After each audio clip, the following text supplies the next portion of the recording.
शरण ए भगति विनोद आशा करी अनुक्षण कभी मोर शुभ दिन हई बे उदय वृंदावन धाम मम हई बे आश्रय कभी मोर शुभ दिन हई बे उदय वृंदावन धाम मम हई बे आश्रय हरे कृष्ण कृष्ण कृष्ण हरे हरे हरे राम राम राम हरे हरे हरे कृष्ण कृष्ण कृष्ण हरे हरे हरे राम राम राम हरे हरे। हरि नाम संकीर्तन यज्ञ की जय। जगत गुरु शिला प्रभुपाद की जय। श्रीला भक्ति विनोद ठाकुर महाराज की जय। हरे कृष्णा। सादर प्रणाम माता जी। सभी भक्तों को सादर प्रणाम। हरे कृष्णा। धन्यवाद। हरे कृष्णा। हरे कृष्णा माता जी, हरे प्रणाम सभी को, दंडवत सभी को दंडवत प्रणाम। ओम नमो भगवते वासुदेवाय। ओम नमो भगवते वासुदेवाय। ओम नमो भगवते वासुदेवाय। ओम अज्ञानतिमिरान्धस्य ज्ञानाग्निं शलाकया चक्षुरुन्मीलितं तस्मै श्रीगुरुवे नमः। श्रीचैतन्यमनोभीष्टं स्थापितं येन भूतले स्वं रूपा कदा मह्यं ददाति स्वदान्तिकम्। वन्देऽहं श्रीगुरुशुद्धपदकमलं श्रीगुरून् वैष्णवं श्रीरूपं साक्षातं सगणरघुनाथान्वितं तं सजीवम् सादतं सावधूतं परिजनसहितं कृष्णचैतन्यदेवं श्रीराधा कृष्णपादां सगणललिता श्रीविशाखान्वितांश्च। हे कृष्ण करुणा सिंधु दीनबंधु जगतपते गोपेश गोपिका कांता राधा कांत नमस्तुते। तप्ति कांचन गौरांगी राधे वृंदावनेश्वरी वृषभानुसुते देवी प्रणमामि हरे। नमो विष्णुपदाय कृष्ण पृष्ठाय भूतले श्रीमते भक्ति वेदांत स्वामी इति नामिने। नमस्ते सरस्वती देवी गौरवाणी प्रचारिणे निर्विशेष शून्यवादी पाशते विशुद्धारि। जय श्री कृष्ण चैतन्य प्रभु नित्यानंद श्री अद्वैत गदाधर शिवासादि गौर भक्तवृंद। हरे कृष्णा कृष्ण कृष्ण हरे हरे हरे राम राम राम हरे हरे हरे कृष्ण कृष्ण कृष्ण हरे हरे हरे राम राम राम हरे हरे हरे कृष्ण कृष्ण कृष्ण हरे हरे हरे राम राम राम हरे हरे। हरे कृष्णा। सभी भक्तों की जय। हरे कृष्ण। सादर प्रणाम। आप सभी को सादर माता जी। सभी का 3 बजे की क्लास में स्वागत है। तो हम शेयर करते हैं, स्क्रीन शेयर करते हैं।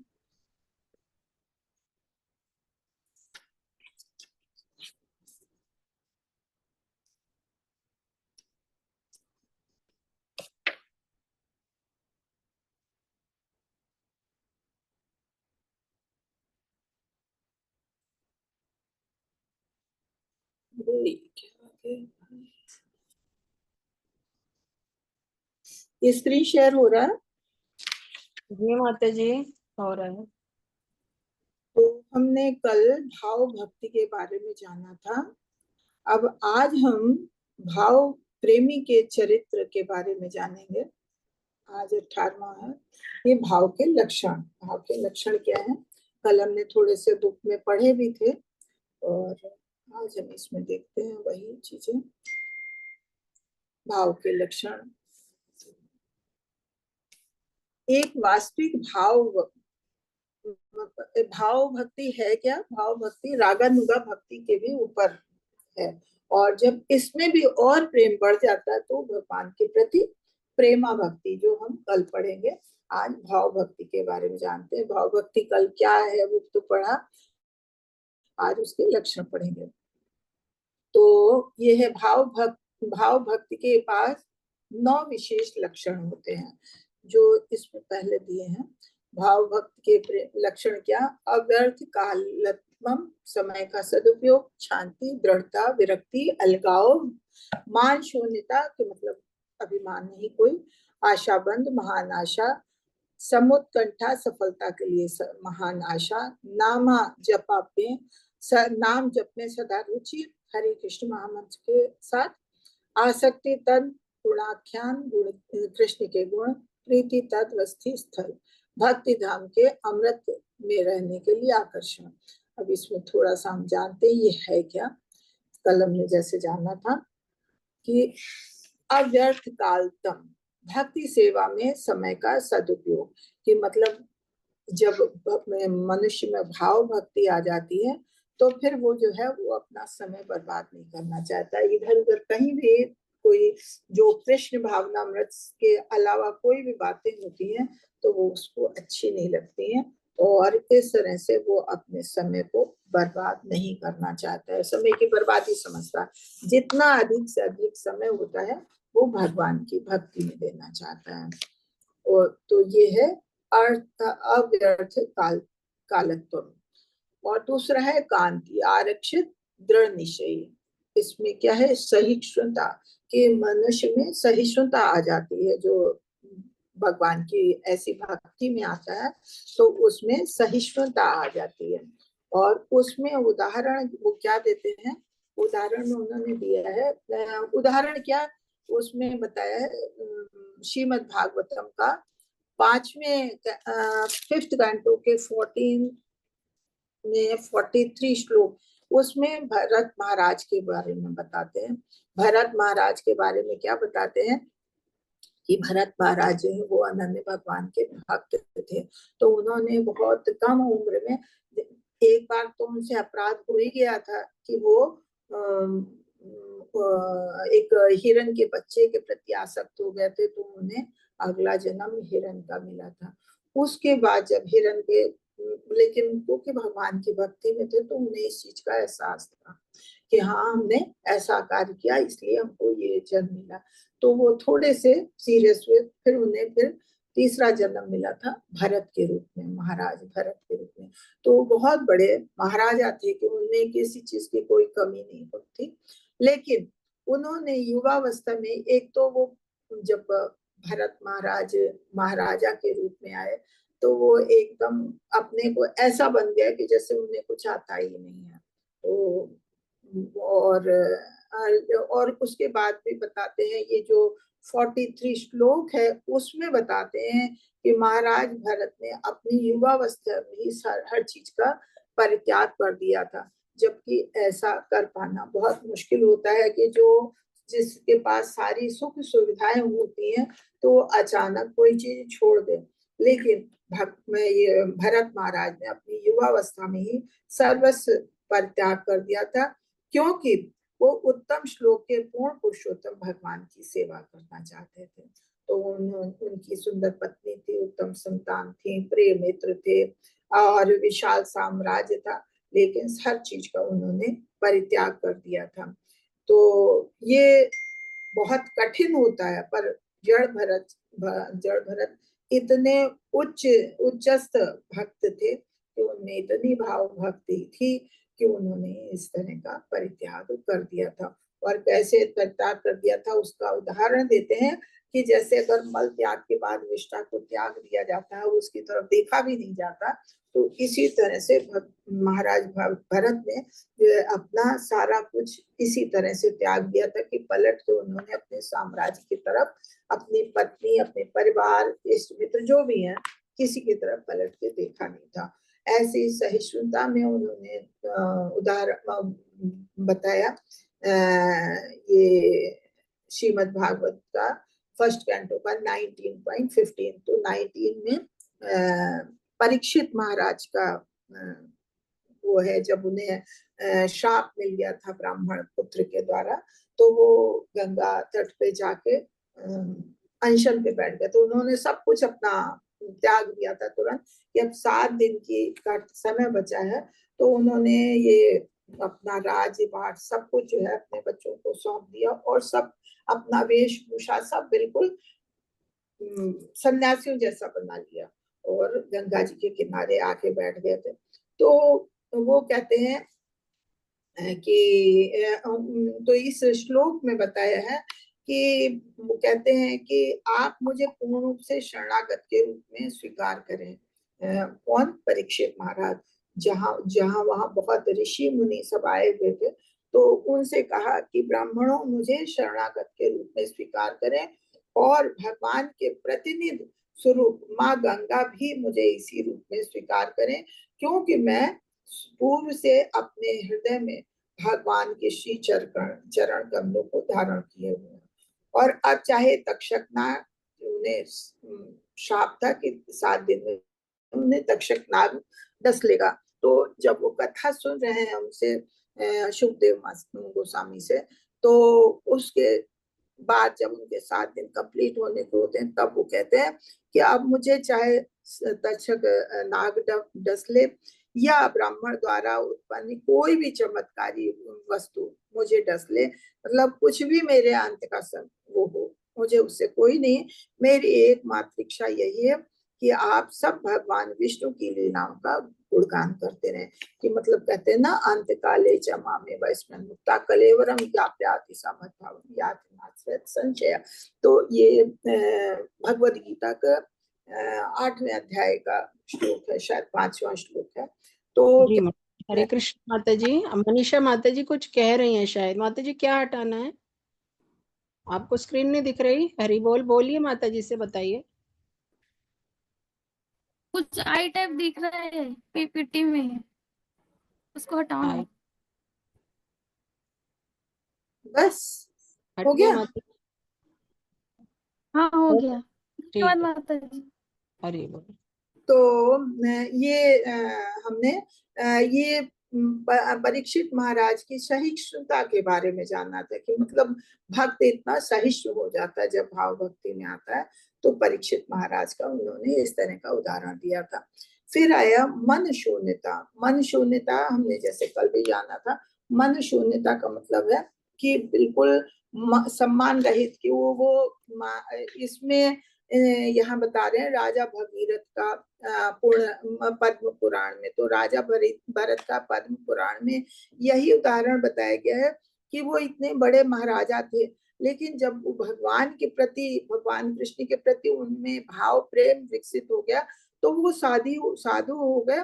और फिर वो ना ये देखते थे राजनीतिक शत्रु है या छूत है, कौन है, हर एक के घर में वो भिक्षा मांगने के लिए चले जाते थे। कि अब वो कोई महाराजा के रूप में है और भले ही साधु बन गया, तो कोई ऐसे के घर में जाएगा, अगर हम किसी शत्रु के घर जाएं भीख मांगने, तो लोग हमारा अपमान करेंगे कि नहीं करेंगे। तो वही कहे कि वो चाहे वो शत्रु हो चाहे अछूत हो, हर एक के घर भिक्षा मांगने के लिए पहुंच जाते थे। उन्हें किसी तरह का मान सम्मान का वो नहीं रह गया था। ये होता है मन शून्यता। उसके बाद बताया लाल बाबू कलकत्ता के जमींदार। तो कलकत्ता के एक जमींदार हुआ करते थे, बहुत बड़े, लेकिन वो भी भगवान की भक्ति में जब आ गए, तो उन्होंने सब कुछ अपना, इतना कुछ था, वो जमींदार थे तो सभी किसी चीज की कोई कमी नहीं, सब कुछ त्याग दिया और भिक्षा मांगने के लिए निकल गए। तो और उसमें फिर उन्हें मान सम्मान का कोई वो नहीं होता था कि कोई मुझे क्या कहेगा, जो जो कुछ भी कहता है तो कहे उन्हें। तो ये होती है मन शून्यता, अभिमान शून्यता, की अभिमान नाम की चीज नहीं रह जाती है। उसके बाद आता है आसवंद, निश्चय है कि कृष्ण उस पर दया करेंगे। तो जो भगवान की भक्ति में आ जाता है तो वो ये जानता है कि कुछ भी हो, मैं मुझे कृष्ण से प्रेम है, तो बस जो कुछ है मेरा, मेरे लिए जो कुछ भी करेंगे वो कृष्ण करेंगे, तो वो अच्छा ही करेंगे। तो ये रूप गोस्वामी की एक प्रार्थना भी है, ये कृष्ण बिल मंगल ठाकुर शायद करते हैं, उनका ऐसा वो है कि अब जो कुछ भी है मैं भगवान की शरण में आ गया हूँ, तो जो कुछ भी होगा तो वो करने वाले भगवान है, और हर तरह की मेरी पीड़ा हो, कुछ भी हो, मुझे उससे कोई मतलब नहीं, वो हमारी पीड़ा, हमारे कष्ट को भगवान स्वयं दूर करेंगे। ईमानदारी से प्रभु की सेवा करने के लिए उत्सुक, ईमानदार, इस ये भी आते हैं बिल मंगल ठाकुर के लिए, इसमें भी कहा गया है कि वो भी भगवान की भक्ति में आ गए थे, और वो कहते हैं कि मैं वृंदावन के उस बालक का दर्शन करने के लिए उत्सुक हूँ। ये उत्सुकता क्या है? ईमानदारी से भगवान की उत्सुकता के लिए मैं उस बालक की उत्सुकता से प्रतीक्षा कर रहा हूँ, जिसका शारीरिक सौंदर्य सारे विश्व को मोहित करने वाला है, और जिसके नेत्र श्याम भवों से बद्ध और कमल दल की भांति फैले रहते हैं। तो वो और जो निरंतर अपने भक्तों पर उत्सुकता पूर्वक दृष्टिपात करता रहता है। अतः इधर उधर भगवान कभी सीधे नहीं खड़े होते हैं, तो कहते हैं हमेशा इधर उधर हिलते डुलते रहते हैं, उनके नेत्र हमें हमेशा गीले और होंठ ताम्र जैसे रंग वाले रहते हैं। तो ऐसे बालक की हम हमेशा उत्सुकता से ऐसे बालक की दर्शन करने के लिए लालायित रहते हैं, ये बिल मंगल ठाकुर जी कहते हैं। तो ये है भगवान की सेवा के लिए उत्सुकता। उसके बाद है नाम गाने तथा सदा रुचि, मतलब ये जो जप माला में जिसका की रुचि होती है, उसके लिए कहा गया है कि जो भगवान की भक्ति में, भाव भक्ति में आ जाता है, उसे हमेशा दिन रात भगवान की भक्ति में माला जपने का हो जाता है। कि राधा रानी की एक सखी कहती है कि हे गोविंद, जब राजा वृषभान की पुत्री अश्रुपात कर रही और वो आपके पवित्र नाम कृष्ण कृष्ण का उत्सुकता से उच्चारण कर रही, तो जब राधा रानी इतनी उत्सुकता से जब का उच्चारण करती, तो भक्त जब आ गया है भाव भक्ति में, तो वो क्यों नहीं करेगा। तो ये नाम गाने की उत्सुकता बताई है। फिर प्रभु के गुणों का वर्णन करने के लिए उत्सुकता, प्रभु के गुणों की उत्सुकता जो है, वो जो भगवान का भक्त होता है तो उसे तो जब समय मिलता है तो उसे यही होता है कि हम कब अपने भगवान की लीलाओं का वर्णन करें, लीलाओं का वर्णन सुने, तो उसी में उत्सुकता होती है, उससे उसका कभी भी मन नहीं भरता है। ऐसे स्थान पर रहने का आकर्षण जहाँ कृष्ण लीलाएं करते थे। तो ये भी भगवान की लीलाओं के बारे में हम लोगों ने जाना कि जो लोग भगवान की भक्ति में आ जाते हैं तो वो कभी ये भगवान के इधर मथुरा में, वृंदावन में, ऐसी जगह जाने का हमेशा उनका उत्साह रहता है कि वहीं, और वहां जाते हैं तो वहां से आने को मन नहीं करता है। कि कृष्ण का भक्त जो है मथुरा और वृंदावन जिले में निवास करता हुआ समस्त स्थानों का भ्रमण करता है, जहां जहां कृष्ण की लीलाएं होती हैं। इन सभी पवित्र स्थानों पर कृष्ण के ग्वाल बालों और माता यशोदा के संग उनके बाल लीलाएं की क्रीड़ाएं की थी। इसलिए कृष्ण के भक्त को वहीं की रज चाहिए होती है, और वहीं हमेशा चाहता है कि परिक्रमा करता रहे, वहीं के लोगों से मिलता रहे, और उसी में वो आनंद का अनुभव करता है। तो ये तो 9 चरण थे, 9 भाव भक्ति के चरित्र के। अब आगे जानते हैं नवजात गैर भक्त भाव के लक्षण प्रदर्शित। गैर भक्त भाव, इसको कहते हैं रथ भाव। तो रथ भाव क्या होता है? ये एक्चुअली रत्याभास कहलाता है। होता क्या है कि जैसे कोई भगवान की भक्ति में नहीं होता है और इसीलिए कहा गैर भक्त भाव या नवजात, जो भगवान की भक्ति में नहीं है, तो वो जो है अगर कहीं सौभाग्य से उसे शुद्ध भक्तों की संगत मिल गई, तो कुछ लोग तो होते हैं जो भक्ति में आ जाते हैं, मतलब भगवान की ऐसे भक्तों का साथ मिल जाता है, तो भक्तों की संगत में आके उनका असर इतना ज्यादा होता है जिज्ञासावश वो उनकी अनुरक्ति करने लगते हैं, और फिर वो उन्हीं के साथ से उनकी अनुरक्ति बढ़ती जाती है और भौतिक क्लेश दूर हो जाते हैं, तो वो उनकी परा अनुरक्ति कहलाती है। ये मतलब गैर भक्त भाव भी है, दो तरह के होते हैं, एक होती है परा और एक होती है रत्या भाव।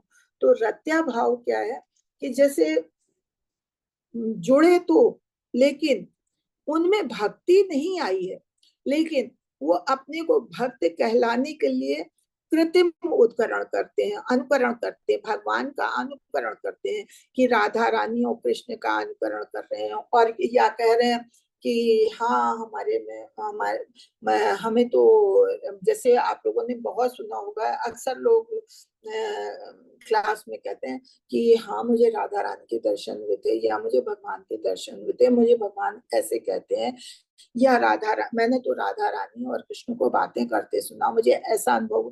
जैसे प्रभु जी लोग क्लास लेते हैं तो बताते हैं कि जो भगवान की भक्ति में बहुत आगे बढ़ जाता है, तो उससे इस तरह के आभास होते हैं, तो लोग कहने लगते हैं।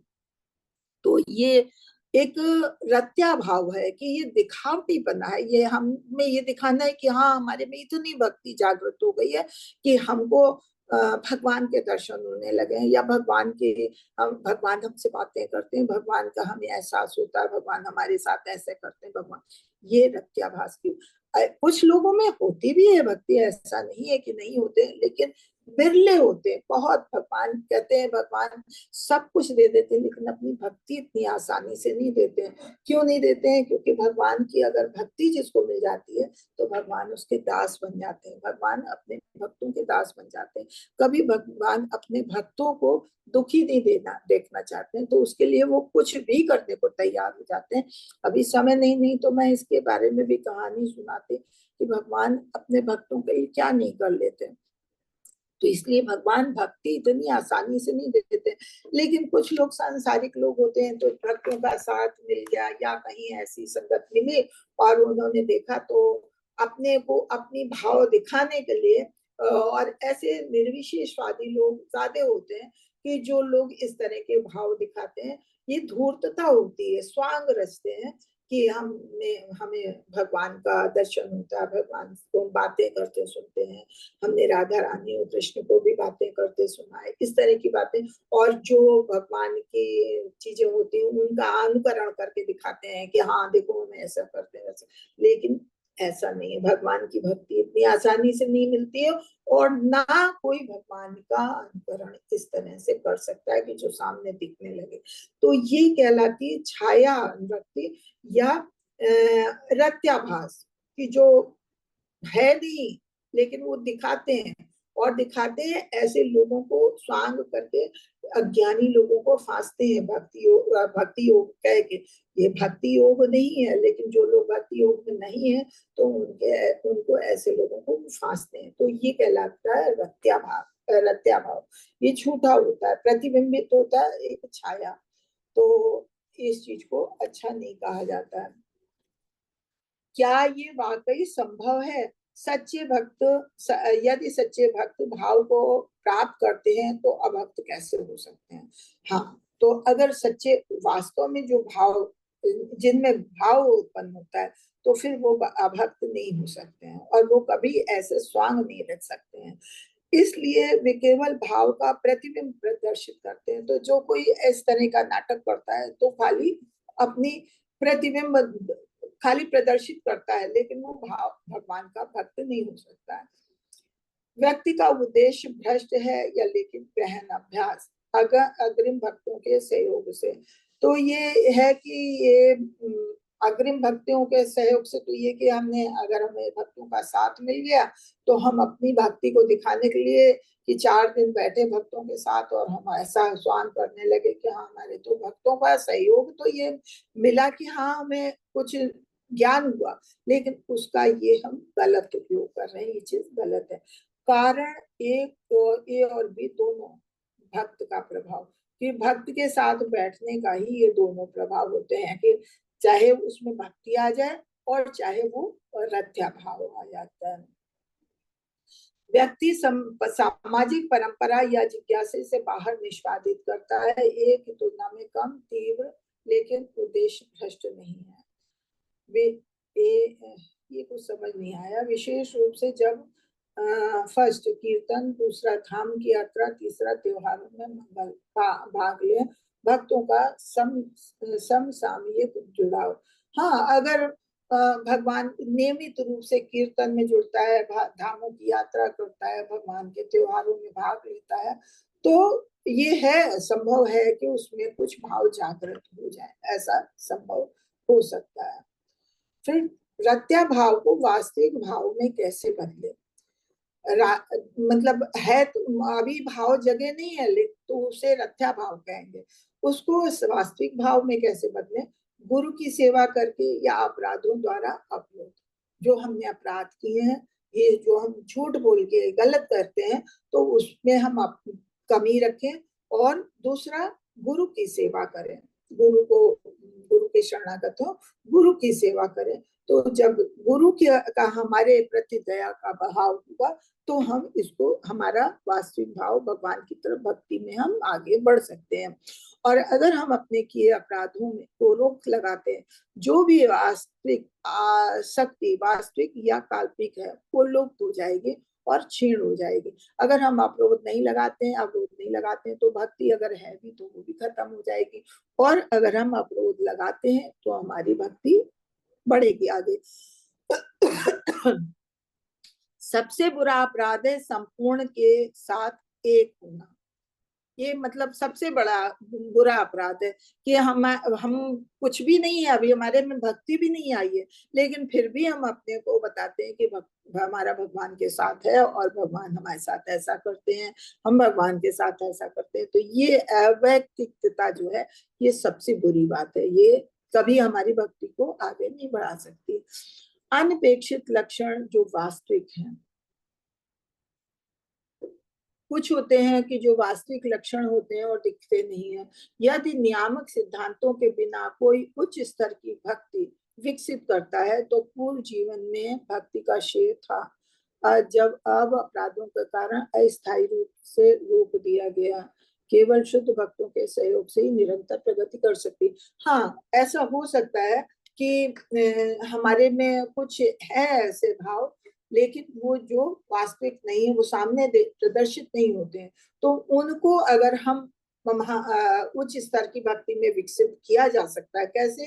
कि जो हमें नियामक सिद्धांत बताए गए हैं कि हमें मांस मंत्रा का प्रयोग नहीं करना है, हमें कोई नशीली चीजों का प्रयोग नहीं करना है, हमें किसी के साथ गलत संबंध नहीं करना है, हमें दूध कीड़ा में भाग नहीं लेना है। मेन है ये 4 सिद्धांत तो बताए गए। इसके अलावा भौतिक चीजों से दूरी बना के रखना है, अभक्तों का साथ नहीं करना है। तो अगर इन चीजों का हम ध्यान देते हैं, सिद्धांतों का पालन करते हैं, तो हमारी भक्ति विकसित हो सकती है। कभी कभी होता है कि पूर्व जीवन, हमारे पहले जीवन में कभी भक्ति रही हो तो उसका भी श्रेय मिल सकता है कि हमारी उसके द्वारा भी भक्ति आगे बढ़ सकती है, कि हमें भक्ति का अवसर मिले। जैसे कहते हैं भक्ति कभी बेकार नहीं जाती।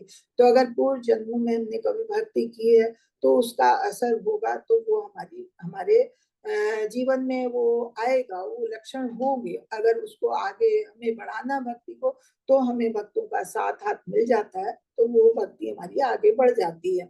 अब अपराधों के कारण अस्थायी रूप से रोक दिया गया है कि है तो भक्ति तो है हमारे मन पहले की, लेकिन कुछ अपराध जब हम इस तरह के करने लगते हैं, जैसे रत्या भाव वगैरह का, तो फिर हमारी भक्ति थोड़ी अस्थायी रूप से रोक दी जाती है।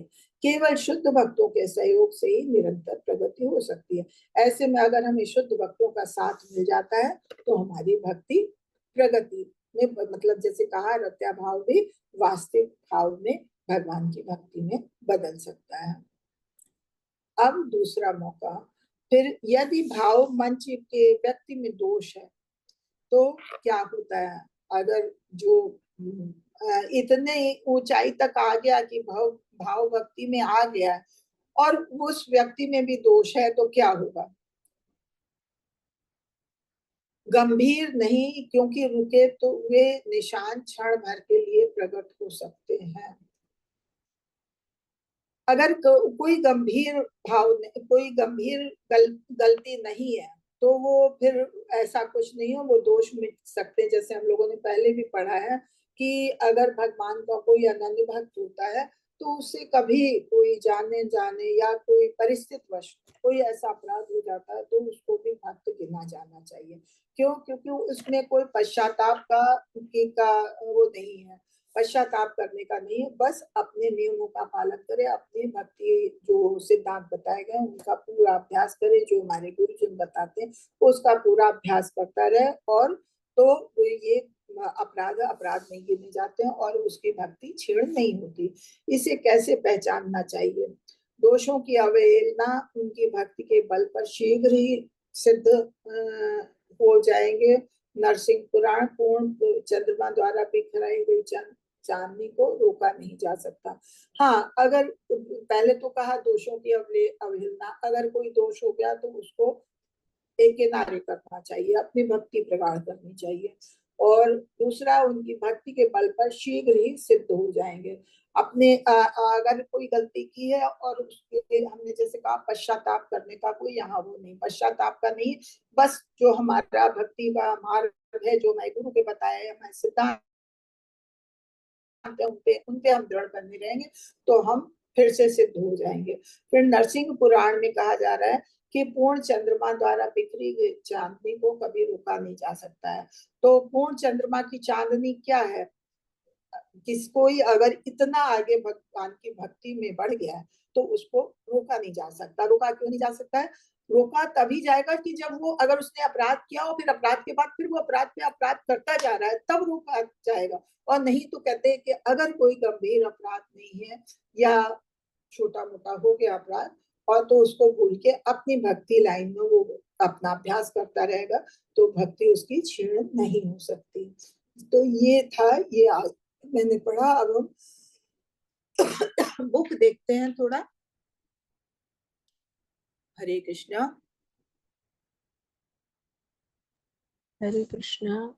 यहाँ तक किसी को कुछ पूछना तो नहीं था, मैंने एकदम से हटा दिया। किसी को कुछ पूछना हो तो आप पूछे, नहीं तो अभी तो बुक में तो देखेंगे ही। हरे कृष्णा। किसी का कोई प्रश्न तो नहीं था? माता जी। तो ये हमने अनुभव तो कल लक्षण तो कल हमने पढ़ लिए थे, और अब आगे, और ये अभी लक्षण अभी उसमें पीपीटी में भी हमने देखे। अब हम इसके आगे पढ़ते हैं। हरे कृष्ण। माता जी पढ़ने का मौका दें, कौन पढ़े ना? हरे कृष्णा। हाँ माता जी पढ़ लीजिए। राधा राधा माता जी हरे कृष्ण माता जी। पढ़ हरे लीजिए। कृष्ण। हरे कृष्ण माता जी। श्री श्री प्रभुपाद जी की जय। श्री श्री प्रभुपाद तात्पर्य। अव्यक्त कालत्व भगवत भाव को प्राप्त अनन्य भक्त अपनी वाणी को निरंतर भगवान से प्रार्थना करने में लगाए रखता है। मन से श्री कृष्ण के चिंतन में मन मग्न रहता है और शरीर से श्री मूर्ति को दंडवत प्रणाम करता रहता है अथवा कुछ अन्य सेवा करता है। इन भावमयी क्रिया में कभी कभी अश्रु भी झरने लगती है। इस विधि से उसका सारा जीवन भगवत सेवा में समर्पित रहता है। क्षण भर में भी किसी अन्य कार्य में व्यर्थ नहीं जाता। हाँ, ससुरता अव्यर्थ कालत्व यही बताया था ना, कि जो भगवान भक्ति ऐसा भक्ति भाव में आ जाता है तो वो अपनी वाणी को, अपने समय को हमेशा भगवान के चिंतन में, भगवान की भक्ति में लगाए रहता है, और वो कभी वो एक क्षण भी अपना व्यर्थ नहीं करना चाहता, भगवत सेवा से अलग हटाना नहीं चाहता है। हरे कृष्णा, आगे बढ़िए। सहिष्णुता, शांति, जो जो क्षोभ के नाना कारण होने पर भी क्षुब्ध नहीं होता, वह धीर, गंभीर और सहनशील है। सहिष्णुता का उदाहरण श्री मद् भागवत 19.15 में महाराज परीक्षित के व्यवहार में है। मरासन राजा ने वहां उपस्थित व्यक्ति से कहा था, हे विप्रो, आप सदा मुझे एक शरणागत जीव जाने। भगवान श्री कृष्ण के चरणों में मैं अपने अंतरात्मा को अर्पित कर देने के लिए ही मैं गंगा तट पर आया हूँ। अतः मुझ पर कृपा करें, जिससे मैं माँ गंगा का भी अनुग्रह भाजन बनूं, ब्राह्मण के हिसाब से मेरा नाश हो जाए। मुझे भय नहीं है, मैं तो बस यही चाहता हूँ कि मेरे जीवन के अंतिम क्षणों में आप सब पावन विष्णु नाम का गान करें, जिससे मैं उनके दिव्य गुणों का साक्षात्कार कर सकूं। महाराज परीक्षित का यह व्यवहार जीवन के अंत में भी धीर बने रहना तथा चित्त की शांति, सहिष्णुता का प्रतीक है, जिसमें श्री कृष्ण के भाव का उदय हो गया है, उसमें है प्रगट लक्षण प्रकट रहता है। हरे कृष्णा। ये सहिष्णुता बताइए कि अगर कोई भगवान के भक्ति भाव में इतना आ जाता है तो वो बहुत सहिष्णु, बहुत नम्र हो जाता है। जैसे महाराज परीक्षित है, उनको मालूम है हमारा मृत्यु का समय बिल्कुल करीब है, तो वो उस समय भी ऋषियों से यही कह रहे हैं कि मुझे शरणागत जाने और मुझ पे बस अपनी आप लोग कृपा करें, ताकि गंगा तट पे मैं बैठा हूँ तो गंगा माता भी मुझे मेरा मैं स्वीकार करें, मैं उनका भी अनुग्रह भाजन बनूं। और अब चाहे ब्राह्मण के शाप का मुझ पे असर हो, कुछ भी हो, मुझे कोई भय नहीं है। क्यों? क्योंकि वो भगवान की भक्ति में लगे। बस मैं चाहता क्या हूँ कि मेरे अंतिम क्षणों में खाली आप भगवान के नाम का गान करते रहें, ताकि मैं उनके दिव्य गुणों का साक्षात्कार कर सकूं। मतलब उन्हें अंत समय में वो यही चाहते, मेरा ध्यान इधर उधर ना जाए, सिर्फ मेरा मन भगवान के नाम में लगे। तो ये चीजें, ये सहिष्णुता का प्रतीक है, ये नम्रता का, कि भक्त कितना विनम्र हो जाता है, सहिष्णु होता है, कि वो भगवान के अलावा और किसी चीज में सोचना ही नहीं चाहता, उसका भाव खाली भगवान में ही होता है। हरे कृष्ण माता जी, आगे पढ़े। वैराग्य, इंद्रियों को सदा इंद्रियों को सदा विषय भोग चाहिए, परंतु श्री कृष्ण के दिव्य भाव का उदय हो जाने पर भक्त की इंद्रियां फिर विषय वासना में रुचि नहीं लेती। मन की यह अवस्था विरक्ति कहलाती है। राजा भरत के चरित्र में इसका दृष्टांत श्रीमद् भागवत 5.14.43 में उल्लेख है। महाराज भरत का मन मधुकर श्री कृष्ण के चरण कमलों की माधुरी में इतना अनुरक्त हो गया था कि यौवन में भी ही उन्होंने परिवार, पुत्र, मित्र, राज्य आदि सब दुस्सह्य विषयों को अप्रस मल समझकर त्याग दिया। अस्तु महाराज भरत वैराग्य के आदर्श है। उन्हें प्राकृतिक जगत के सभी सुखदायक विषय उपलब्ध थे, पर उन्होंने उन सबको ठुकरा दिया।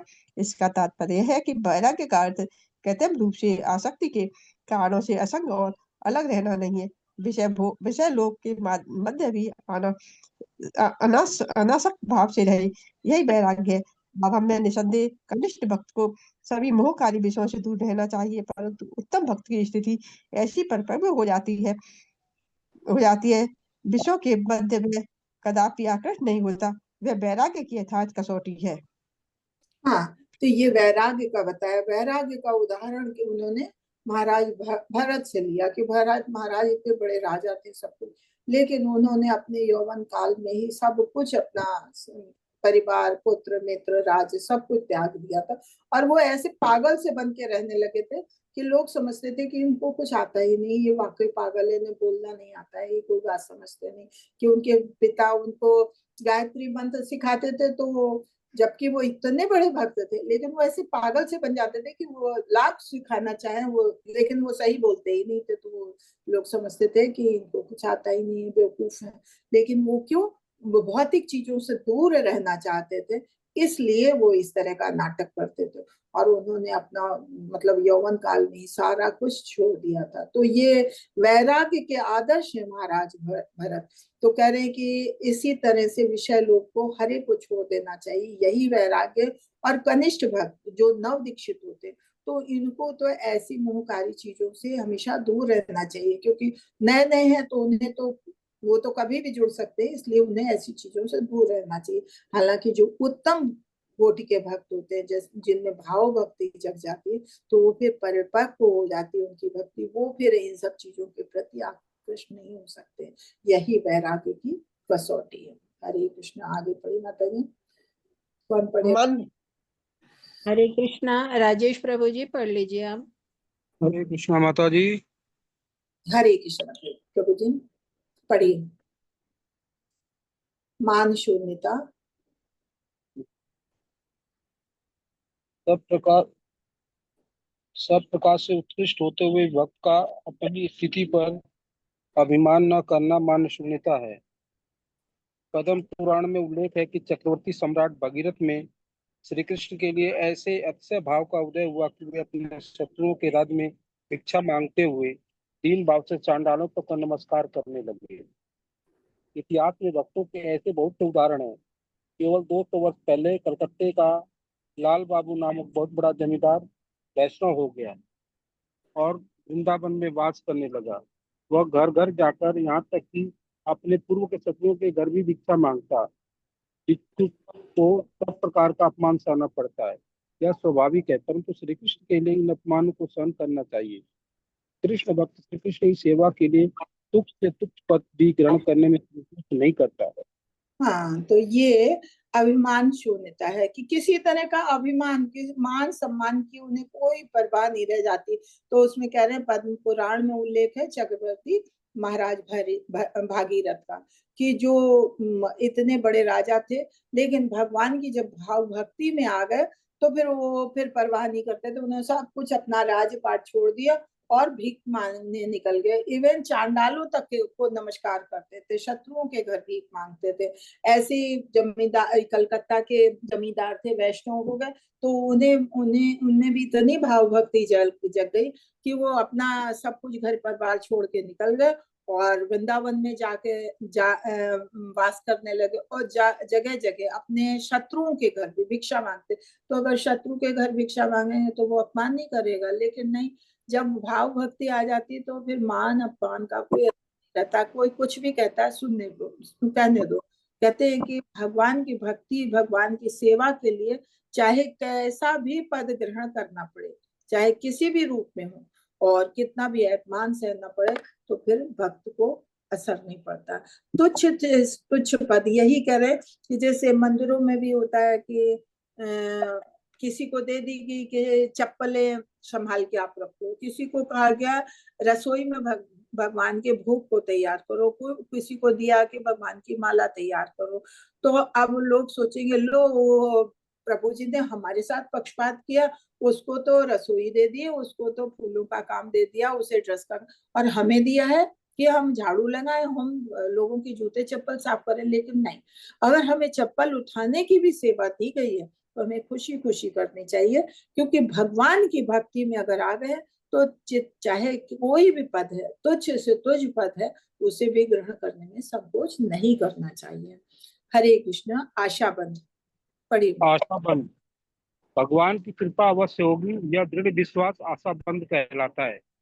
भक्त की निरंतर यही भावना रहती है, मैं विधि भक्ति के लिए प्राणपण से यत्नशील हूँ, इसलिए भगवान को फिर से अवश्य प्राप्त हो जाऊंगा। इस संदर्भ में श्रीमद सनातन गोस्वामी की एक प्रार्थना से आशाबंध का स्वरूप स्पष्ट हो जाता। वे कहते हैं, मुझमें न कृष्ण प्रेम है, न कृष्ण प्रेम के श्रवण कीर्तन आदि साधनों में ही मेरी स्थिति है, तथा जिस भक्ति योग के द्वारा निरंतर श्री कृष्ण का चिंतन करते हुए हृदय उन्हीं के चरण कमलों में एकाग्र रहता है, उसका भी मुझ में अभाव है। मेरे लिए ज्ञान अथवा शुभ कर्म की भी कोई संभावना नहीं है। इसलिए हे गोपी जन वल्लभ श्री कृष्ण, मैं तो बस आपके सामने रुदन प्रार्थना ही कर सकता हूँ। मेरी एकमात्र अभिलाषा है कि जिस किसी प्रकार आपके चरण कमलों की मुझे प्राप्ति हो, यह इच्छा मुझे व्यथित कर रही है, क्योंकि जीवन को उस दिव्य लक्ष्य की प्राप्ति के मैं सर्वथा अयोग्य समझता हूँ। तात्पर्य यह है कि घोर निराशा में भी आशा बनाए रखनी चाहिए कि जैसे तैसे भगवान के चरण स्रोत की प्राप्ति तो मुझे हो ही जाएगी। हरे कृष्ण। हाँ, तो ये आशा बंद ये है कि हमको अब हमारे पास कोई ग्रंथ भी नहीं है, हमें कोई ज्ञान भी नहीं है, हमारे पास तो कोई गुरु भी नहीं है, हमें तो भगवान आपकी भक्ति करना भी नहीं आता। हम देखते हैं लोगों के पास, लोग इतनी इतनी भगवान की सेवा करते हैं, सब कुछ है, लेकिन मुझे तो सेवा करनी भी नहीं आती, मुझे सेवा का अवसर भी नहीं मिलता, मैं क्या करूं।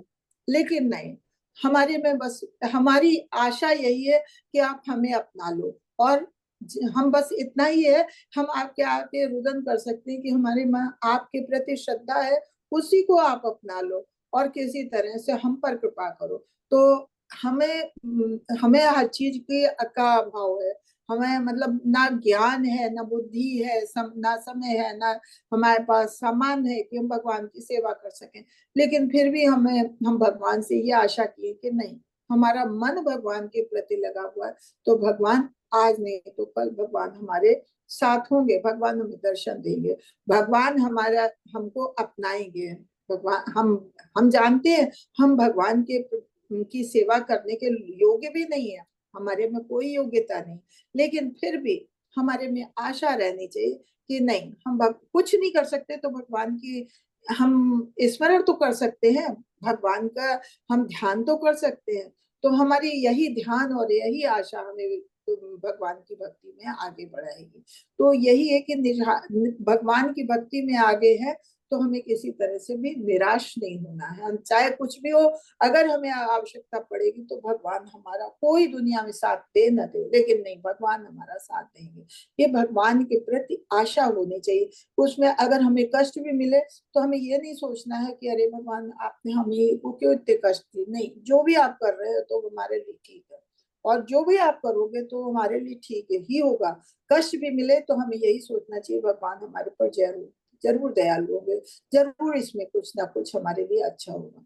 तो अगर हम भगवान के प्रति ऐसी आशा रखेंगे तो भगवान की भक्ति हमारी सुदृढ़ होगी, जरूर भगवान हमें मिलेंगे।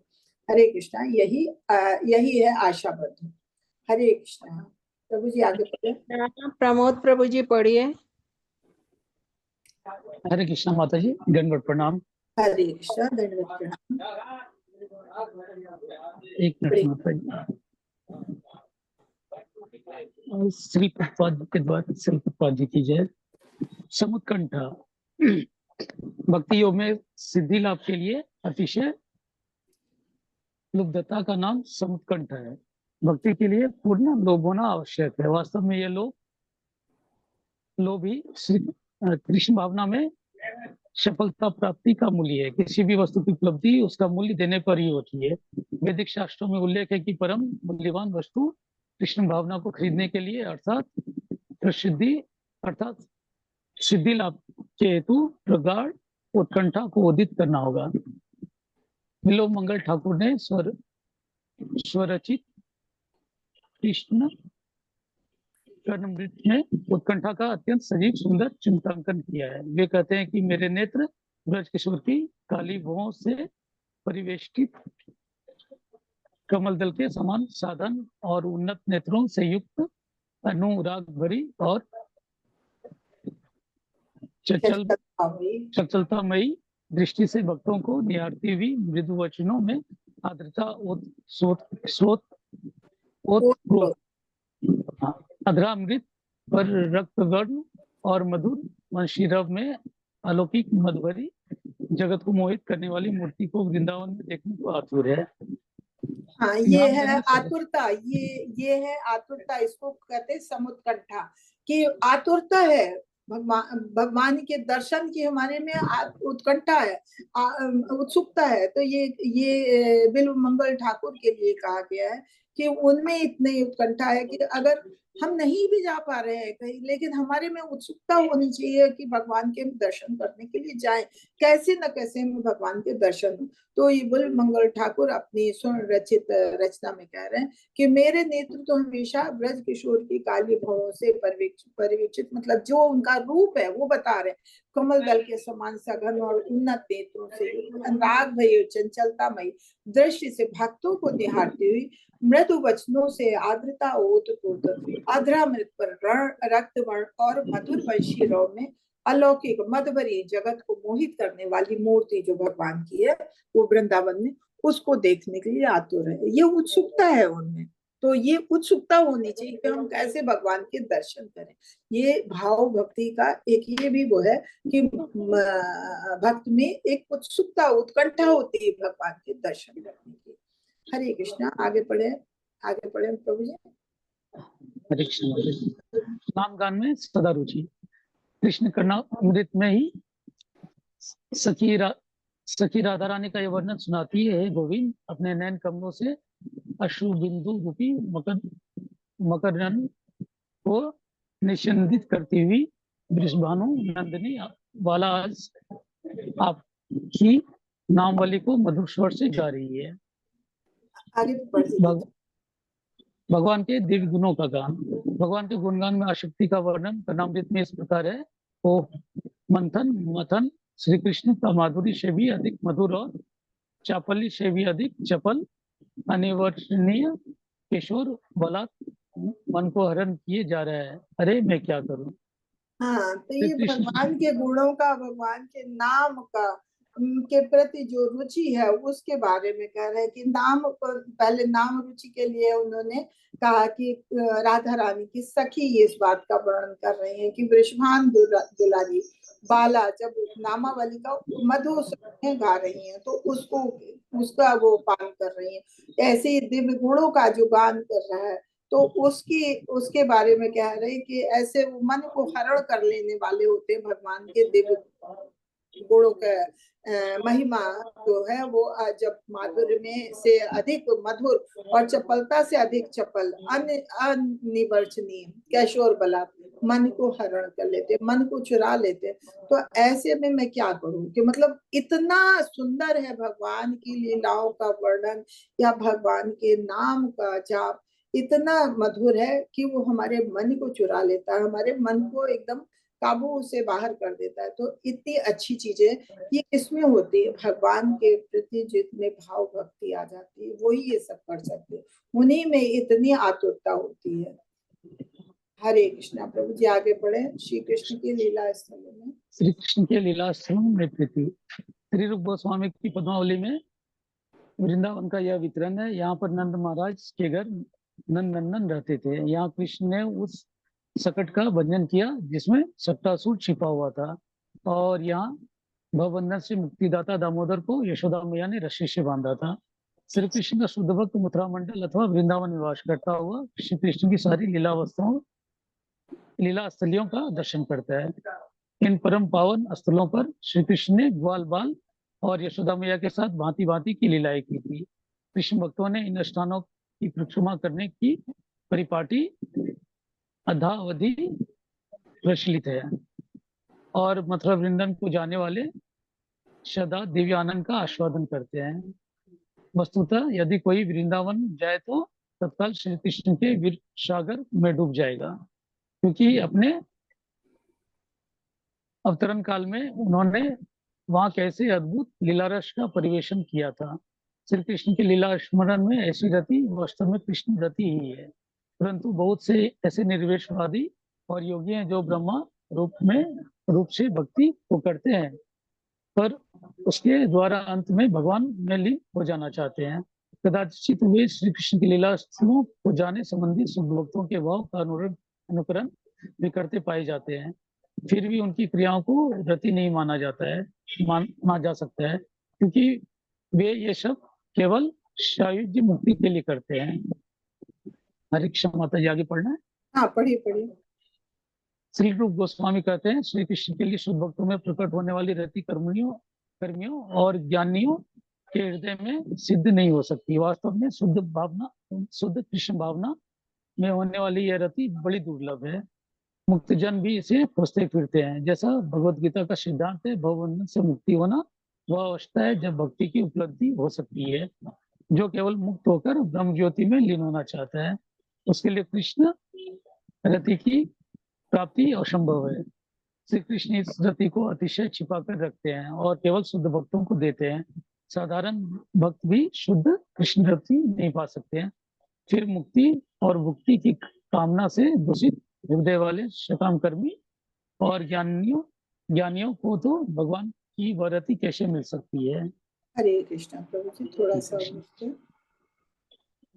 ये लीला स्थलों की प्रीति बता रहे हैं कि जैसे उन्होंने बताया कि यहाँ वृंदावन का विवरण किया है कि जहाँ नंद महाराज का घर था, जहाँ नंद नंदन रहते थे, वहां भगवान ने शक्तासुर का जहाँ जाके छुपा हुआ था और उसका उन्होंने अंत किया था। और इसके अलावा दामोदर लीला की थी जहाँ यशोदा मैया ने उन्हें रस्सी में बांधा था। तो ये सारी लीलाएं वृंदावन में की थी, वहां का है। या कहते हैं भगवान के जो शुद्ध भक्त होते हैं वो मथुरा मंडल या वृंदावन में वास करता है। और वहां क्यों? क्योंकि वहां भगवान ने अपनी सारी लीलाएं की हैं। और ये उनकी लीलाओं का जब ध्यान करता है तो फिर मन आनंदित होती है। वहां ग्वाल बाल यशोदा मैया उन सबके साथ उन्होंने तरह तरह की लीलाएं की हैं। तो जब भक्त जाता है और वहां उनकी लीलाओं का वर्णन सुनता है तो वो कितना आनंदित होता है।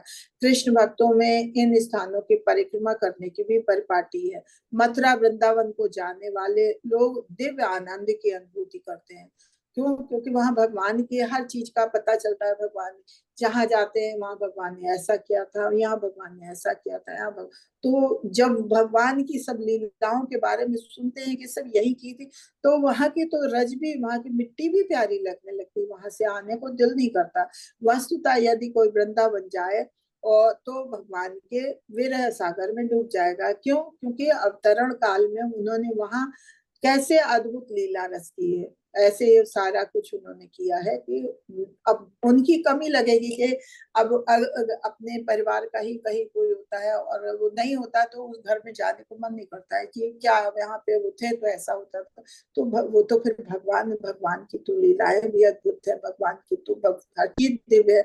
तो वहां जब भगवान के बारे में जानते हैं, हर चीजों का स्मरण करते हैं, लीलाएं सुनते हैं, तो फिर ये जो है भगवान के प्रति एक रति, एक प्यार, वो विरह वाला प्यार जो होता है वो पैदा होता है। हालांकि जो निर्विशेषवादी है उनमें ये चीज नहीं आती है। क्यों? क्योंकि वो तो भगवान को जानते ही नहीं है, वो तो भगवान के खाली जो भगवान का ब्रह्म ज्योति है उसी में ही लीन हो जाना चाहते हैं। जबकि कहते हैं कि भक्त जो है, भक्तों को कुछ नहीं चाहिए होता है, भक्तों को ना मुक्ति चाहिए, ना भुक्ति चाहिए, ना कुछ चाहिए, कुछ नहीं। जबकि ये निर्विशेषवादी हैं, वो सायुज्य मुक्ति की अभिलाषा करते हैं कि भगवान के ब्रह्म ज्योति में लीन हो जाए। लेकिन भगवान के भक्त ऐसी कोई चीज नहीं, बस भगवान के भक्त क्या चाहते हैं कि हमें किसी तरह से भगवान मिले, भगवान की हम सेवा करें, भगवान की सेवा करें, और वही सब कुछ है। वो ना भव बंधन से मुक्ति चाहते हैं कि अरे कहाँ हम इस भव बंधन में पड़े हैं। ये तो हम जैसे बद्धजीव हैं जो भव बंधन से मुक्ति चाहते हैं। लेकिन जो भगवान के शुद्ध भक्त होते हैं ना, वो भगवान इस भव बंधन से मुक्ति ना मुक्ति, वो तो बस ये चाहते हैं कि भगवान का किसी तरह से जैसे भी हो, भगवान का हमें साथ मिले और वो भगवान की सेवा करने का अवसर मिले किसी भी रूप में हो। तो कह रहे हैं शुद्ध भक्ति, साधारण भक्त भी शुद्ध रति कृष्ण रति नहीं पा सकते। वो कौन पा सकता है? वो खाली भगवान के शुद्ध भक्त हैं, वही पा सकते हैं। क्योंकि साधारण भक्त तो हम लोगों जैसे है, बद्ध जीव है, तो वो तो हमेशा कुछ नहीं तो भुक्ति की और मुक्ति की कोई ना कोई अभिलाषा करते। तो ये हमको दूषित करता है, ये हमें कलमश से घेरता है। चाहे सकाम कर्मी है, चाहे ज्ञानी है, ये सब भी रति नहीं पा सकते। क्यों? इनमें भी हमेशा मुक्ति भुक्ति की कामना होती। जिनमें किसी तरह की कामना है तो वो भगवान की भक्ति को कभी नहीं पा सकते। भगवान के शुद्ध भक्त है, उन्हीं को इन सब चीजों का, ये मथुरा वृंदावन जाके ऐसा एहसास होता है और विरह की भावना उनमें आती है। ये पढ़ा है प्रभु जी आपने? नहीं पढ़ा, पढ़िए थोड़ा सा। बहुत से नाम मात्र के भक्त, हरे क्षमा बहुत से नाम मात्र के भक्त श्री कृष्ण की अष्टकालिक लीला का ध्यान करते हैं। ऐसे लोगों का मिथ्यानुकरण करते हुए कभी कभी अन्य व्यक्ति भी यह दावा करने लगते हैं कि श्री कृष्ण बाल रूप में उन्हें बोल रहे हैं अथवा राधा कृष्ण दोनों आकर उनसे वार्तालाप कर रहे हैं। निर्विशवादी भी इन लक्षणों का कपट करके उन बोले वाले लोगों को मोह लेते हैं जिन्हें भक्ति विद्या का ज्ञान नहीं होता। परंतु अनुभवी भक्त को इन सब विकृतियों को देखते ही समझ जाता है कि यह केवल कपट व्यापार है। ऐसे कपटी में जो रति दृष्टिगोचर होती है वह रत्याभास है, यथार्थ रति नहीं है। रत्याभास वाले कपटी के लिए यह आशा अवश्य है कि कालांतर में कभी वो शुद्ध भक्त के स्तर पर आरूढ़ हो सकता है। हाँ, ये क्या बताया कि कुछ लोग कुछ होते हैं भगवान के भक्त, तो वो ऐसे अष्टकालिक लीला का ध्यान करते हैं, जो भगवान की लीलाएं की हैं तो उनका ध्यान करते हैं। और कुछ लोग हैं जो उनका झूठ मूठ का अनुकरण करने की, मतलब है नहीं उनमें भगवान का कोई वो नहीं है, लेकिन फिर भी मिथ्या अनुकरण करने की कोशिश करते हैं और दिखाते हैं, दम्भ दिखाते हैं कि हाँ भगवान बाल रूप में उसके साथ बोल रहे हैं, या वो राधा कृष्ण के दोनों का वार्तालाप उनसे उनका सुन रहे हैं। तो वो ये सब क्या है, मिथ्या है, मिथ्या अनुकरण है। तो ये सब चीजें बहुत बेकार की हैं। और कह रहे निर्विशेषवादी भी इन लक्षणों का कपट करके भोले भाले लोगों को मोह लेते हैं, क्योंकि वो भगवान को तो मानते नहीं है, तो लेकिन फिर भी ये झूठा दम्भ करते हैं और उससे भोले भाले लोगों को, जो भगवान की भक्ति करना चाहते हैं लेकिन भक्ति में भी है नहीं, उनको ज्ञान नहीं भगवान की भक्ति का, तो उन लोगों को बेवकूफ बना लेते हैं। किंतु जो वास्तव में भगवान के भक्त होते हैं वो ऐसी विकृतियों को, ऐसे कपट को तुरंत समझ जाते हैं। कि जैसे हमने कई बार सुना है कि क्लास में लेडीज कहेंगी हाँ हमें भगवान के ऐसे दर्शन होते हैं, हमें तो भगवान ऐसे बोलते दिखाई दिए, ऐसा हुआ वो हुआ, तो तुरंत प्रभु जी गुस्सा होते हैं। क्योंकि प्रभु लोग तो ये भक्त है भगवान के, तो वो तो हम लोग किसी की बातों में आ जाए, लेकिन भगवान के जो भक्त होते हैं वो तो उन बातों में नहीं आ। बोले देखिए इस तरह की बेकार की बातें मत किया करिए क्लास में, क्योंकि ये सब दम्भ है, ये झूठ है। ऐसे भगवान घर घर ऐसे नहीं घूमते रहते और ऐसे नहीं सबके साथ बोलने लगते हैं, तो ये दम्भ होता है। तो जो अनुभवी भक्त होते हैं वो इन विकृतियों को समझ जाते हैं कि ये खाली बेवकूफ बनाने की चीज है, ऐसा होता नहीं, ये सब कपट व्यवहार। तो ये जो है भगवान के प्रति प्यार नहीं है, भगवान के प्रति रति नहीं है, बल्कि इसी को रत्याभास कहते हैं कि ये भगवान के प्रति भक्ति नहीं, खाली दिखावा वो होता है, तो उसे रत्याभास कहते हैं। रत्याभास वाले कपटी के लिए आशा, हाँ ये है कि कभी आशा की जा सकती। कोई ऐसा होता है ना कि जो कोई भगवान की भक्ति करता है तो वो एहसास करता है कि हाँ भगवान हमारे साथ बोल रहे हैं, अरे भगवान ने हमारे साथ ऐसा चमत्कार किया। तो अगर उन्हें एहसास होता है, झूठ मूठ का होता नहीं, वास्तव में नहीं होता है, लेकिन क्योंकि उनको भगवान के प्रति इतना प्यार, इतना भगवान की प्रति भक्ति करते हैं, तो उन्हें कभी ऐसा आभास हो जाता है, तो उन लोगों के लिए ये आशा की जा सकती है कि हाँ अगर ऐसी भक्ति करते रहेंगे तो हो सकता है कभी शुद्ध भक्ति के स्तर पे भी पहुंच सकते हैं। तो अगर यही हमेशा सोच लें कि नहीं भगवान तो हमें कभी दिख ही नहीं सकते, भगवान हमारे साथ कभी हो ही नहीं सकते, तो कभी नहीं भगवान को पा सकेंगे। लेकिन अगर जिन लोगों में इस चीज का एहसास है कि हाँ हम रहते हैं तो भगवान हमारे साथ होते हैं और भगवान हमें ऐसा कर दिखाते हैं, भगवान ऐसा आभास कराते हैं, तो वो हो सकता है कभी ऐसे ही अपने भक्ति करते करते कभी शुद्ध भक्ति के स्तर पे भी पहुंच सकते हैं। हरे कृष्णा। आगे पढ़िए, कौन पढ़ेगा? हाँ, संध्या माता जी पढ़ लीजिए।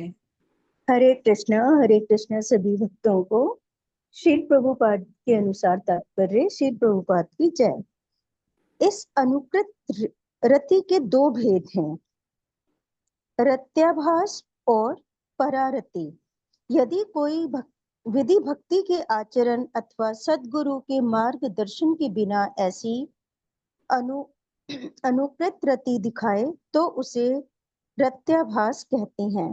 कभी कभी भोग के अभिलाषी को भी देवात भगवान नाम के कीर्तन परायण शुद्ध भक्तों के सत्संग का अवसर मिलता है।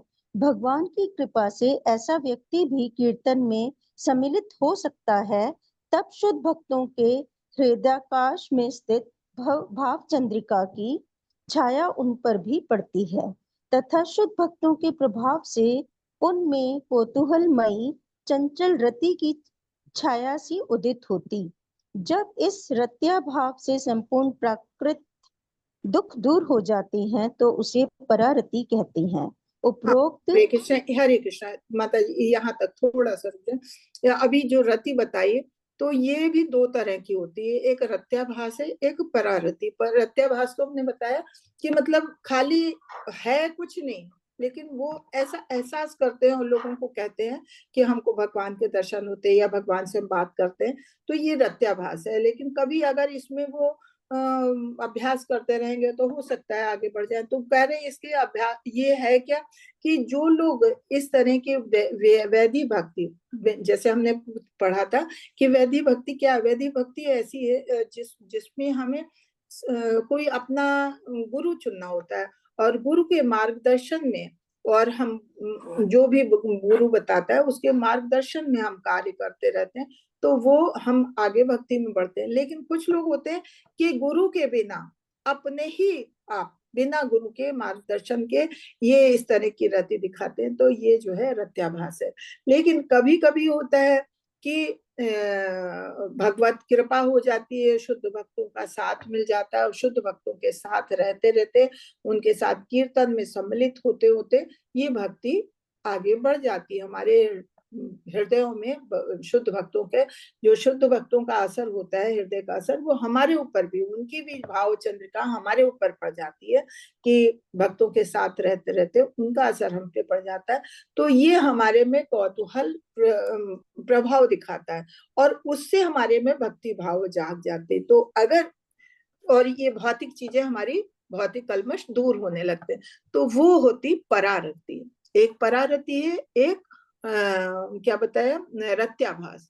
रत्याभास झूठा है, जो हम किसी गुरु के दिखाए, बिना किसी गुरु के रास्ता दिखाए हम जबरदस्ती आगे बढ़ रहे हैं और हम कह रहे हैं हमें ऐसा एहसास होता है। एक होता है कि गुरु के आचरण में चलते हैं, गुरु के पचिन्हों में चलते हैं जैसा गुरु बता रहा है, फिर भक्तों का साथ करते हैं, तो भक्तों का, गुरु का हम पे ऐसा असर होता है कि हमें भक्ति की छाया पड़ती है और हमारे में भी भक्ति जागृत होने लगती है और इस तरह से हमारे भौतिक कलमश मिटने लगते हैं, तो वो परारति कहलाती है। हरे कृष्णा माता जी, अब आगे पढ़िए।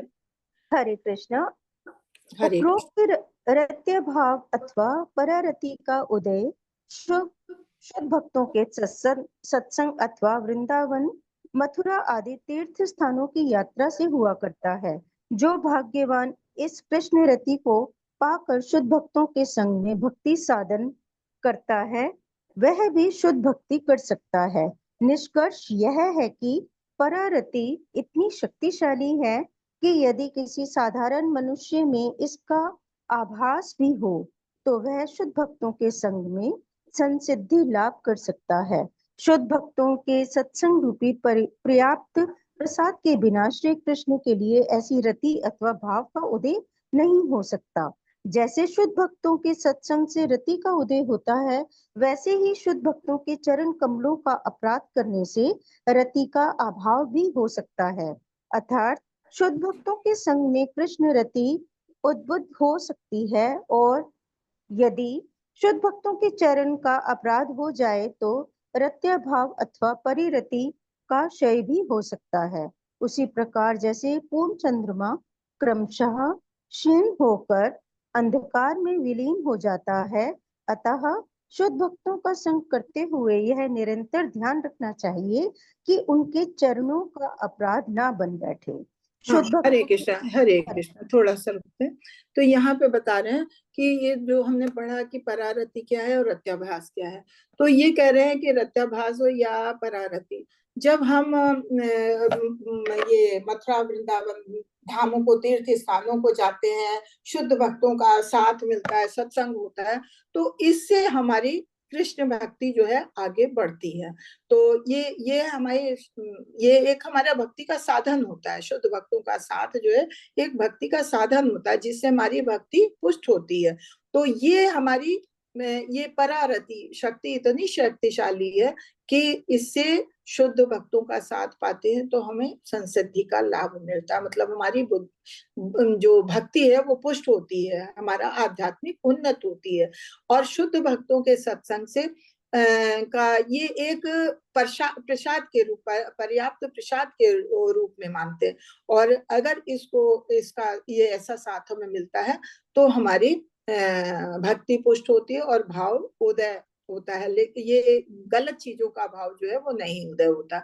लेकिन ये तो बहुत अच्छी बात बताई कि शुद्ध भक्तों के साथ से हमें संसिद्धि लाभ प्राप्त होता है, लेकिन साथ ही उल्टी क्या बात है कि अगर हम शुद्ध भक्तों के सत्संग से रति का तो उदय होता है, लेकिन साथ ही हमने कहीं शुद्ध भक्तों के चरण अपराध कर दिया कि हम तो सोच रहे हैं हमें शुद्ध भक्तों का साथ मिल रहा है तो हमारी भक्ति का उदय हो रहा है, लेकिन हम उनमें इतना घुल मिल गए कि हम किसी चीज में भी हमने उनका अपमान कर दिया, या भक्त के किसी तरह से भी भक्त के प्रति हमने अपराध कर दिया, क्योंकि हमने सोचा है अरे है तो हमारे हम उम्र ही, अरे ये तो हमसे उम्र पे छोटे हैं, या कुछ भी सोच के अरे ये तो ऐसे करते हैं। हमने भक्त के लिए कुछ भी गलत बोल दिया तो वो फिर हमारे रति का अभाव हो जाता, हमारी भक्ति पुष्ट नहीं होती बल्कि भक्ति नीचे गिर जाती। तो इस चीज का बहुत ध्यान देना है कि भक्तों का साथ जितना ही हमारी भक्ति को ऊपर उठाता है उतना ही भक्तों के प्रति जरा सा अपराध होने जो है वो बिल्कुल नीचे गिरा सकता है। तो इस चीज के प्रति हमें बहुत ही सजग रहना पड़ता है कि चाहे कुछ भी हो जाए, हमें अगर शुद्ध भक्तों का साथ मिला है बहुत शांति से उनका उसका हमें लाभ लेना है, हमें अपराध करने से बचना है कि हमसे कोई छोटा सा भी अपराध ना हो जाए। कि जैसे साथ में बैठे हैं, भक्तों के साथ बैठे हैं, हंसी खुशी में हमने कोई बात ऐसी कह दी जो उनको बुरी लगी, या हमने उनके ऊपर कोई टॉन्ट किया, या हम और भक्तों के साथ हैं जो कोई भक्त सामने से हटा, हमने उसका उनके पीठ पीछे उनको वो प्रभु अभी आए थे अरे तो ऐसे करते हैं, अरे उन्हें तो ये भी नहीं आता है, कुछ भी गलत बोल दिया तो वो फिर हमारे लिए अपराध होता है। ये हमारी भक्ति को बहुत मतलब जितनी तेजी से भक्ति हमारी बढ़ती नहीं है, नीचे भक्ति हमारी बहुत तेजी से गिरती है। तो हमें भक्तों के प्रति अपराध से बहुत ज्यादा बचने की कोशिश करना चाहिए। हरे कृष्ण। माता जी आगे पढ़िए। शुद्ध भक्तों के अपराध। शुद्ध भक्तों के अपराध के अनुपात में रत्याभाग अथवा परारीति का क्षय हो जाता है। यदि अपराध बहुत गंभीर हो तो रति बिल्कुल न्यून हो जाती है, और यदि गंभीर ना हो तो रति की श्रेणी मध्यम अथवा कनिष्ठ हो जाती है। मोक्ष अथवा ब्रह्म ज्योति में लीन होने से अभिलाषी का भाव या तो क्षणे क्षणे भावाभास को प्राप्त हो जाता है अथवा अहम ग्रहोपासना में परिवर्तित हो जाता है, जिससे जीव अपने को परमेश्वर से अभिन्न समझने लगता है। आत्म साक्षात्कार की इस अवस्था का नाम अद्वैतवाद है।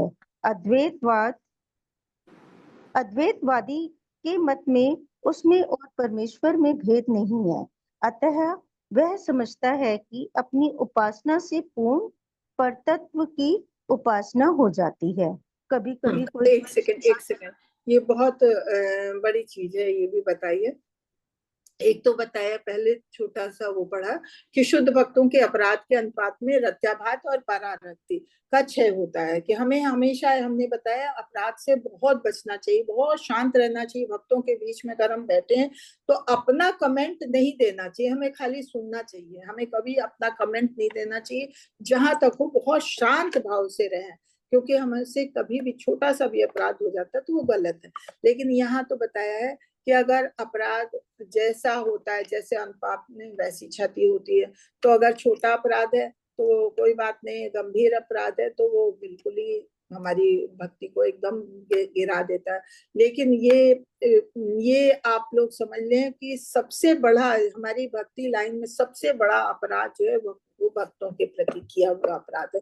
उसको भक्त भले ही आप उनसे भक्त कहते भक्त से के प्रति अगर अपराध होता है तो भक्त से ही क्षमा मांगे और उन्हीं से ही रिक्वेस्ट करें कि हमसे गलती हुई, हमने गलत बोला। भगवान भी माफ नहीं करते, इसलिए भक्त के प्रति किया गया अपराध बहुत ही गंभीर होता है। तो इसलिए आप छोटा अपराध बड़ा अपराध मत गिने, जैसा इसमें लिखा है। दूसरी बात ये है, मोक्ष और या ब्रह्म ज्योत में लीन होने वाले जैसे कि निर्विशेषवादी होते हैं, तो वो लोग जो है वो सोचते हैं कि हाँ हम धीरे धीरे शनै शनै भावाभास को प्राप्त कर लेते हैं, कि उनमें भक्ति आ जाती है। तो भक्ति क्या आती है, उनमें तो हमेशा चाहत होती है कि भगवान की ब्रह्म ज्योति में लीन होने की, तो वो भगवान तक तो नहीं पहुंच पाते हैं, लेकिन वो अपने को समझते हैं ये अहम ग्रहो उपासना कहलाता है, कि ये जो भाव है उनमें कि हमारी शनै शनै भक्ति बढ़ रही है, ये अहं गुरु उपासना कहलाती है। कि इसमें वो जीव ये समझने लगता है कि हम तो भगवान के में ही समाने वाले हैं और हम तो परमेश्वर से अभिन्न है, हम तो जैसा भगवान है वैसे हम है, परमेश्वर के ही जैसे तो हम है, मतलब भगवान के बराबर अपने को समझने लगता है। और इस अवस्था को अद्वैत भाग कहते हैं। अद्वैत भाग की मतलब हमें हमारे और भगवान में, परमेश्वर में कोई भी फर्क नहीं है। तो ये चीज जो है वो बहुत गलत है, ये कभी भी भगवान तक हमें नहीं पहुंचा सकती, ये जनरली निर्विशेषवादियों में होती है। अतः वो समझता है कि उस अपनी उपासना से वो पूर्ण पर तत्व की उपासना हो जाती है। वो समझता है कि हम अपनी ही भक्ति करवाएं, वो लोगों को बेवकूफ बनाता है कि हम अपनी ही सेवा करें, हम तो भगवान हो गए, भगवान के बराबर अपने को गिनने लगे, तो हम किसी दूसरे की क्यों, हम अपनी उपासना करें, और हम अपनी उपासना करेंगे तो पर तत्व की मतलब भगवान की, पूर्ण भगवान की तो उपासना स्वयं हो जाएगी। तो ये गलत है। आगे पढ़ी माता जी। कभी हरे कभी कृष्ण। कभी कभी कोई कनिष्ठ भक्त बड़े उत्साह से श्रवण कीर्तन और नृत्य में भाग लेता हुआ पाया जाता है, परंतु उसके हृदय की धारणा यही रहती है कि मैं परम ब्रह्म से एक हो गया हूँ। यह अद्वैत धारणा शुद्ध भक्ति से बिल्कुल भिन्न है, जिसके भीतर विधि साधन किए बिना ही अकस्मात भाव दिखाई देने लगता है। उसने पुनर्जन्म में भक्ति का साधन किया था, ऐसा समझना चाहिए।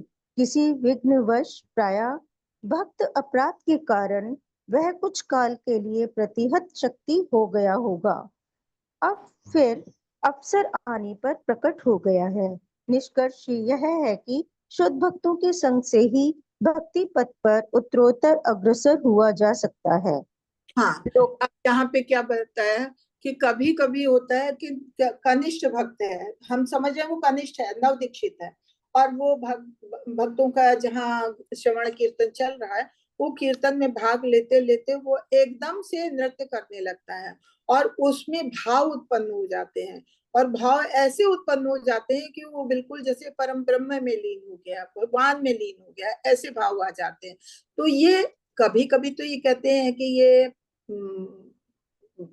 गलत लोग शोबाजी करते हैं, लेकिन कभी कभी ऐसा सच भी होता है कि होता क्या है कि पिछले जन्म की भक्ति कहते हैं ना, वो कभी बर्बाद नहीं जाती है।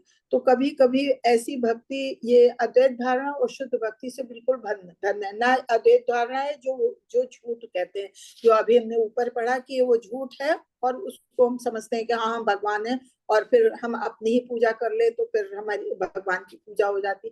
एक होती शुद्ध भक्ति, जो भगवान की शुद्ध भक्ति करता है।